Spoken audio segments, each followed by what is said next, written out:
Inaprobahan ni Pangulong Ferdinand Marcos Jr. ang pagdagdag ng pag-angkat ng karne ng baboy sa bansa habang patuloy na tinatamaan ng African Swine Fever o ASF ang lokal na supply. Sa ilalim ng Executive Order No. 166, itinaas ang pamahalaan ng 150,000 metric tons kada taon ang minimum access volume para sa karneng baboy hanggang 2028.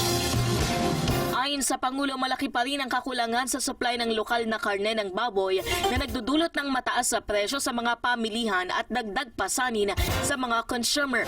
Layunin ng dagdag importasyon na masigurado ang sapat at abot kayang supply ng karneng baboy at ibang processed meat products habang pinipigil ang lalo pang pagtaas ng presyo ng mga pangunahing bilihin. Nauna nang nagpatupad ang administrasyon ng price cap sa imported rice matapos sumipa ang inflation dahil sa pagtaas ng presyo ng langis kaugnay ng sigalot sa Middle East.